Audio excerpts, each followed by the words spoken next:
unpredictable, let's say. And secondly, what you learned is useless if you have no experience of it. Instinct beats knowledge. The contrast between the man's rational thinking and the dog's instinct highlights the importance of understanding and respecting the natural world. So in here, no, even if one man has so much knowledge, but without the actual experience in applying what he knows, or let's say, if he lacks the experience in applying the knowledge that he has, then his knowledge is useless. He can only think on how to do this and that in his head, but when it comes to the practicality and application of his knowledge, then he cannot do it since he lacks the experience, the tricks, and the know-hows how to do what he thinks he knows. Heed an old-timer's advice. It might help you in unexpected ways. Experience is also a river of knowledge. If the protagonist took the time to listen to the old man and ask for his advice, not letting his ego and arrogance get in the way, he could have came more prepared both logistically, physically, and mentally. So when it comes when it comes to certain things in life, no, we should heed someone older than us, or let's say an old timer. It is best to heed an old timer's advice, since they have the knowledge, they have the tips, the tricks, the advices on which they can give to you if you ask for them on how to overcome certain things. And in this case, the man in his travel to the Yukon Mountains, if the man or the main character could have listened to the old timer, then he could have prepared himself, like in aspects of preparing for what is to come, expecting the worst, hoping for the best, the supplies, the materials, and everything. And never be alone on a journey. Trekking alone won't help. So, in other words, no man is an island, no. So, the man's solitary journey emphasizes his emotional and physical isolation, which ultimately contributes to his demise. So, in the man's hubris, no, his overconfidence led to his untimely death, because there is no one there for him to ask or rely upon. No, he only traveled with himself, save with a dog that cannot do anything. Since the man has no one to rely on in this journey, no accomplices, no nothing. So when it in times of desperate need, he cannot do anything about it, save like suffer the consequences of his own actions. And now the point of view is that Jack London's To Build a Fire is told from a third person omniscient point of view, since we are looking at the character in every possible crevices and every possible angle that he exposes himself into. This means the narrator can access the thoughts and feelings of both the man and the dog, providing a comprehensive understanding of their experiences. Now, the conflict: man versus nature. The story highlights the struggle of a human attempting to survive in a hostile environment by himself, where nature is depicted as a powerful, indifferent force.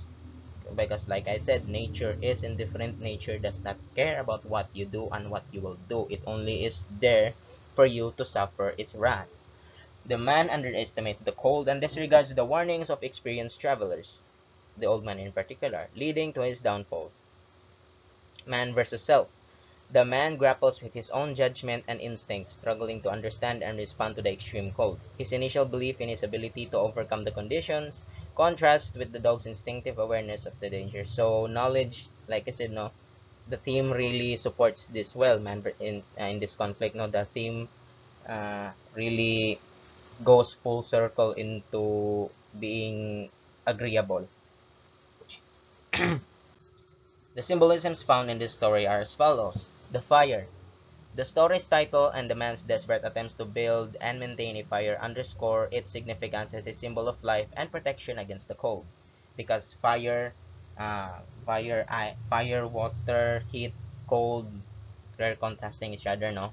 The inability to build a fire effectively highlights the man's vulnerability in the face of nature's power. So, even though the man did successfully created a fire, it was still This it was the fire was still put out by nature, no, so it in a way nature was there to like torment the man, because for him to understand that his actions have consequences, and the man's hubris is ineffective against nature.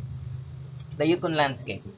The harsh frozen environment of the Yukon is a powerful symbol of the dangers of nature and the isolation of the protagonist. The cold, bleakness, and unforgiving nature of the landscape contribute to the story's theme of human struggle against nature. So, no matter what you do, one man cannot face nature's wrath alone.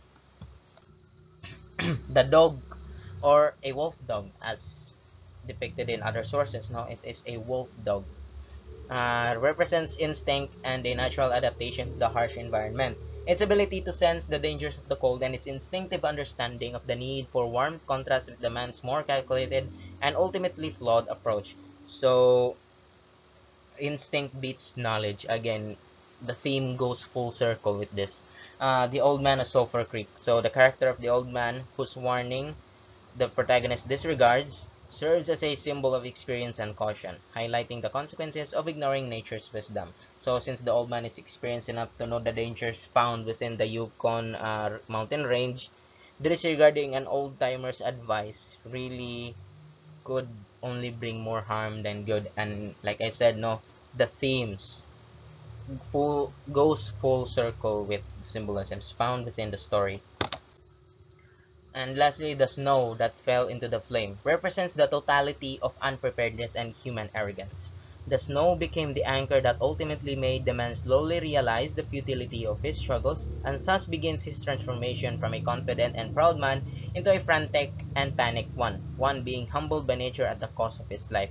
So the snow, no, like that particular that particular scene where a pile of snow from a branch fell into the fire that the man created. So that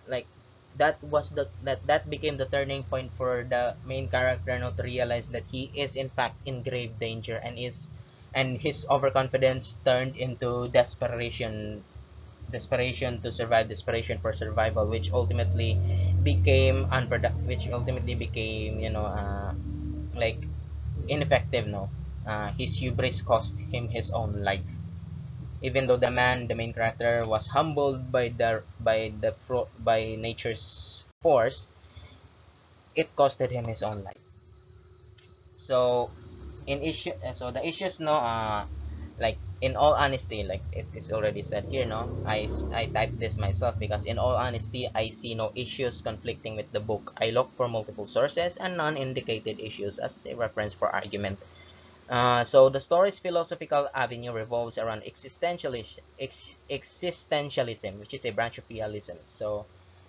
Existentialism, no, this talks about the thought of why do we exist, like why are we here, what is our purpose, what is our role in this world. And Jack London, according to Charles Child Walcott, is greatly influenced by the ideas of such men as Charles Darwin, Herbert Spencer, and Friedrich Nietzsche, all prominent thinkers of London's time. And so it is no accident that the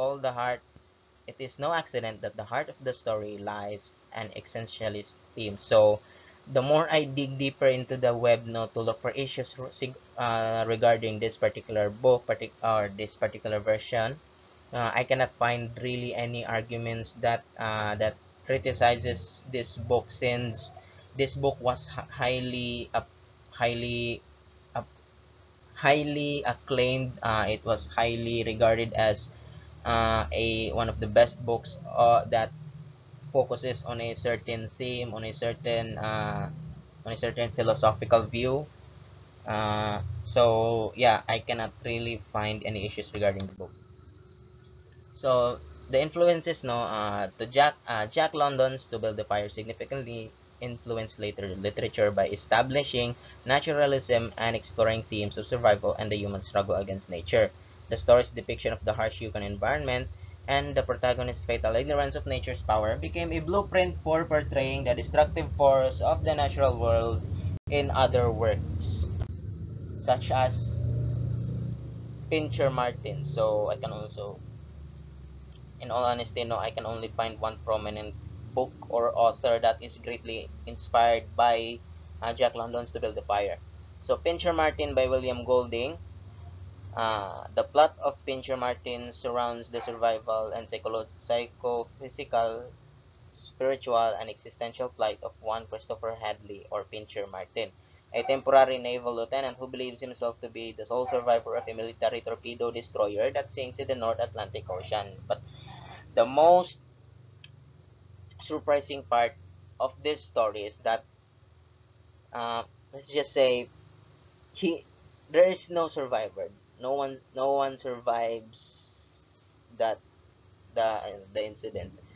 It was Martin's own psychophysical. It was his own mind that kept him from realizing that he is already dead. No, so like this particular scene in anime or in movies, bitaw nga, like we can see a particular scenario for a specific character where in fact that character is no longer existing, no, like patay na ang character pero nakita na to, like there is this like kanabitong na ay his imagination kept him from realizing, prevented him from realizing that the character is already dead. And since the scenario that the main character is in this particular book is just a figment of his imagination. So like let's say like his ego prevented his mind from knowing that it is dead. And the analysis is that this book focuses on naturalism. This lens focuses on the idea that nature is indifferent to human struggles. In To Build a Fire, the harsh Yukon environment serves as a powerful force that ultimately leads to the man's demise. So naturalism, like exploring the themes of nature. And the key points is that the man's arrogance and belief in his superiority over nature highlight the theme of human vulnerability. Nature's indifference is evident as it continues unaffected by the man's plight. So like lagi like nature does not care for our struggles, for our suffering. If we die amidst a raging storm, if we die in the mountainside, if we die from the cold, then nature does not care. It just goes on without batting us an eye. Existentialism.